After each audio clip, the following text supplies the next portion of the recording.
पंचमः पाठः पाठ 5 जननी तुल्यवत्सला। जननी माता तुल्यवत्सला समान स्नेह वाली। माता समान स्नेह वाली होती है।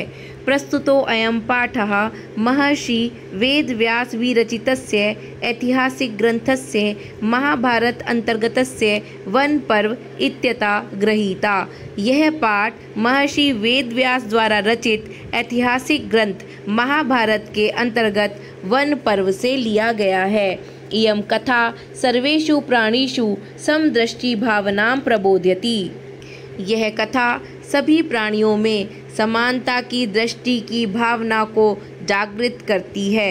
अस्याः अभीप्सितः अर्थो अस्ति।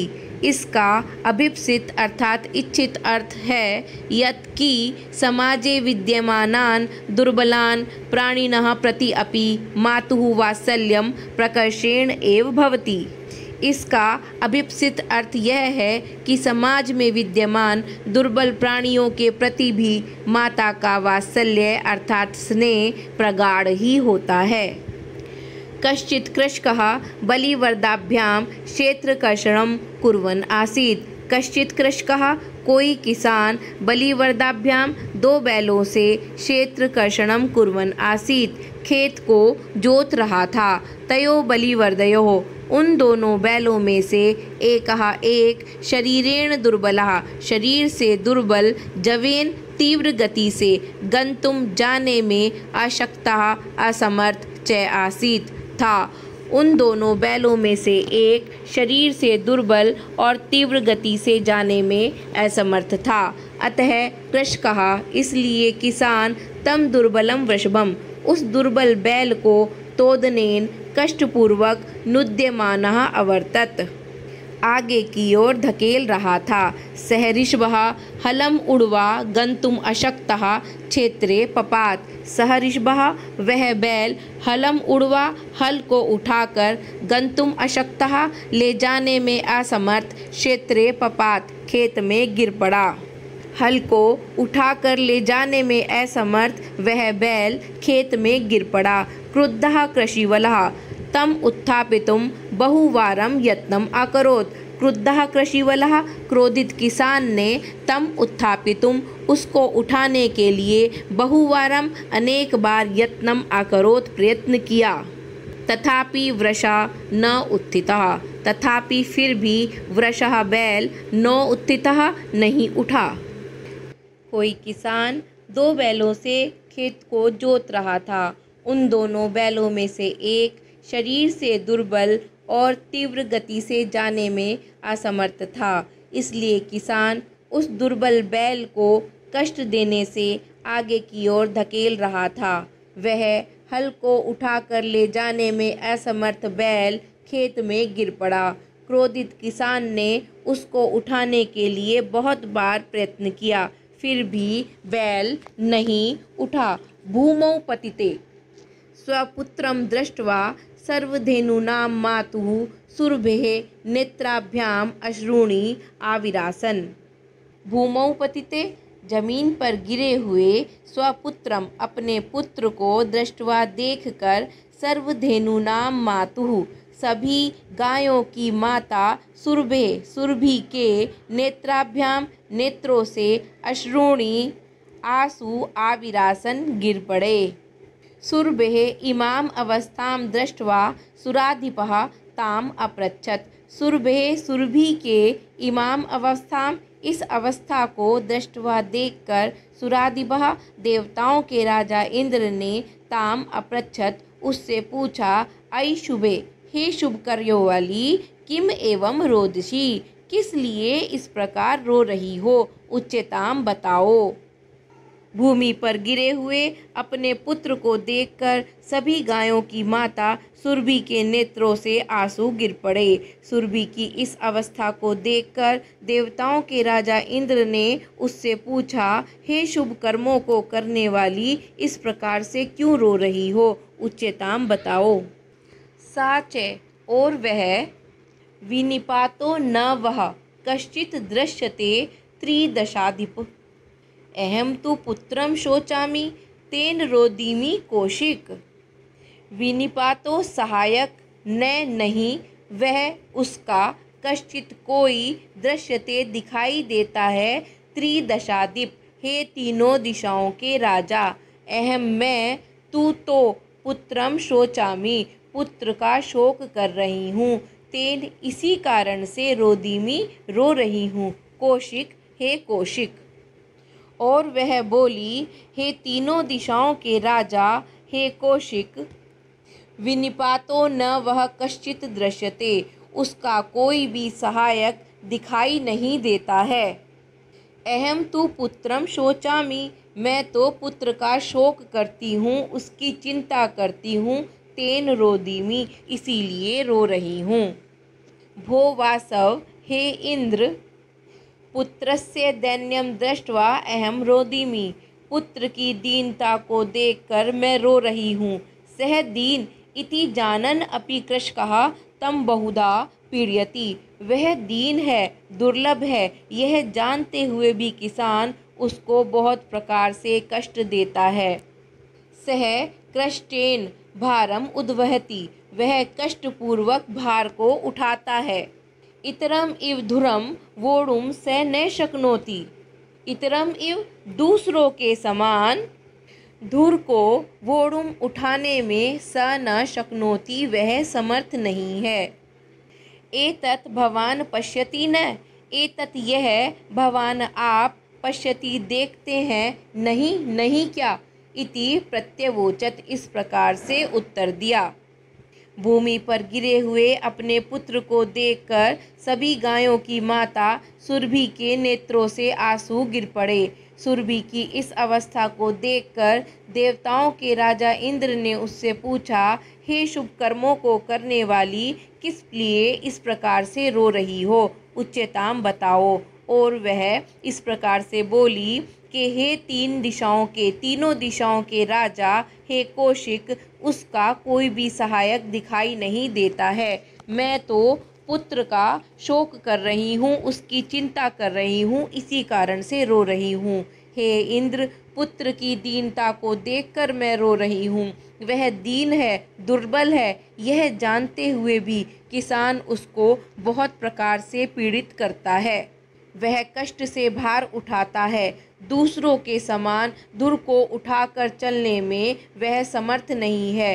क्या आप यह नहीं देखते हैं? इस प्रकार से उसने उत्तर दिया। भद्रे नूनम भद्रे निश्चित रूप से सहस्र अधिकेषु पुत्रेषु सस्सु अपि तव अस्मिन् एव एतादृशं वैत्सल्यं कथम। सहस्र अधिकेषु हजारों से भी अधिक, पुत्रेषु पुत्रों के, सस्सु अपि होने पर भी, तब तुम्हारा, अस्मिन एव इस पर ही, एतादृशम ऐसा, वात्सल्यम स्नेह, कथम किस लिए है। हजारों से अधिक पुत्र होने पर भी तुम्हारा इसके प्रति ऐसा स्नेह किस लिए है।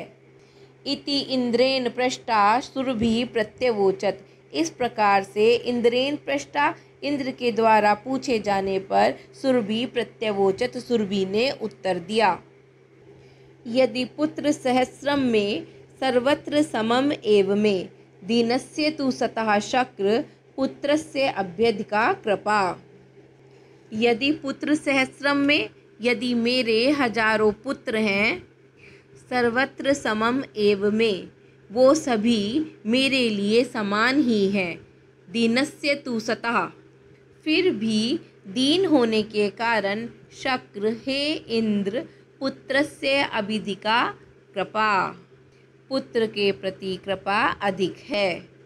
हे इंद्र, जबकि मेरे हजारों पुत्र हैं फिर भी वे मेरे लिए समान ही हैं, किंतु दीन होने के कारण इस पुत्र पर मेरी कृपा अधिक है। बहूनि अपत्यानि मे सन्ति इति सत्यम बहूनि बहुत अधिक, अपत्यानि संतान में मेरी संति हैं, इति सत्यम यह सत्य है। मेरी अनेक संतानें हैं, यह सत्य है। तथापि अहम एतस्मिन् पुत्रे विशिष्य आत्मवेदनाम अनुभवामि। तथापि फिर भी अहम मैं एतस्मिन् पुत्रे इस पुत्र पर विशिष्य विशेष आत्मवेदना अपनापन अनुभवामि अनुभव करती हूँ। फिर भी मैं इस पुत्र पर विशेष रूप से अपनापन अनुभव करती हूँ। यतो ही अयम अन्येभ्यो दुर्बलः, यतो क्योंकि ही निश्चित रूप से अयम यह अन्येभ्यो दुर्बलः दूसरों से दुर्बल है, कमज़ोर है। क्योंकि निश्चित रूप से यह दूसरों से कमज़ोर है। सर्वेषु अपत्येषु जननी तुल्यवत्सला एव, सर्वेषु सभी अपत्येषु संतानों के प्रति जननी माता तुल्यवत्सला एव समान स्नेह वाली ही होती है। माता सभी संतानों के प्रति समान स्नेह वाली ही होती है। तथापि दुर्बले सुते मातुः अभ्यधिका कृपा सहजा एव, तथापि फिर भी दुर्बले सुते दुर्बल पुत्र पर मातुः माता की अभ्यधिका कृपा अधिक कृपा सहजा एव सहज ही है। इति इस प्रकार से सुरभि वचनम श्रुत्वा, सुरभि के वचनों को सुनकर भृशं विस्मितस्य अखंडलस्य अपि हृदयम आद्रवत्, सुरभि के वचनों को सुनकर भृशं बहुत अधिक विस्मितस्य आश्चर्यचकित अखंडलस्य इंद्र का भी हृदयम आद्रवत हृदय द्रवित हो गया। स च ताम एवं आसांत्वयत, और उसने ताम उसको एवं इस प्रकार से सांत्वना दी। गच्छ वत्से, जाओ पुत्री, सर्वं भद्रम जायेत, सब कुछ कल्याणकारी हो। मेरी बहुत सी संतानें हैं, यह सत्य है, फिर भी मैं इस पुत्र के प्रति विशेष अपनापन अनुभव करती हूँ, क्योंकि निश्चित रूप से यह दूसरों से कमज़ोर है। सभी संतानों के प्रति माता समान स्नेह वाली होती ही है, फिर भी दुर्बल पुत्र के प्रति माता की कृपा अधिक होना सहज ही है। सुरभि के वचनों को सुनकर बहुत अधिक आश्चर्यचकित इंद्र के हृदय भी द्रवित हो गया। वह और उन्होंने उसको इस प्रकार से सांत्वना दी, जाओ पुत्री, सब कुछ कल्याणकारी हो। आचिरादेव चंडवातेन मेघरवै च सह प्रवर्षः समजायत, आचिरादेव शीघ्र ही चंडवातेन तीव्र वायु के साथ मेघरवै च और बादलों की आवाज़ के साथ प्रवर्षः समजायत बहुत अधिक वर्षा होने लगी। पश्यतः एव देखते ही देखते सर्वत्र सब जगह जलोपप्लवः संजातः, जलोपप्लवः जल का भराव संजातः हो गया। कृषकः किसान हर्षतिरेकेण हर्ष की अधिकता के साथ कर्षणा विमुखः खेती से विमुख हो वृषभौ नीत्वा दोनों बैलों को लाकर गृहम अगात घर आ गया। शीघ्र ही बहुत तेज हवा के साथ और बादलों की गर्जना के साथ तीव्र वर्षा होने लगी। देखते ही देखते सब जगह जल का भराव हो गया। किसान हर्ष के अतिरेक से बहुत अधिक खुश होकर खेती से विमुख होता हुआ दोनों बैलों को लेकर घर आ गया। अपत्येषु च सर्वेषु जननी तुल्यवत्सला, पुत्रे दीने तु सा माता कृपाद्र हृदया भवेत्। अपत्येषु संतानों में च सर्वेषु सभी जननी माता तुल्यवत्सला समान स्नेह वाली होती है। माता सभी संतानों के प्रति समान स्नेह वाली होती है। पुत्रे दीने तु सा, लेकिन दीन पुत्र के प्रति सा वह माता कृपार्ध हृदया भवेत, कृपा से द्रवित हृदय वाली होती है। माता सभी पुत्रों संतानों के प्रति समान स्नेह वाली होती है, किंतु पुत्र के दीन अर्थात दुर्बल होने पर वह माता उसके प्रति कृपा से उदार हृदय वाली हो जाती है। यदि आपको मेरा यह वीडियो ज्ञानवर्धक लगा हो तो लाइक, शेयर व सब्सक्राइब कीजिए और आगे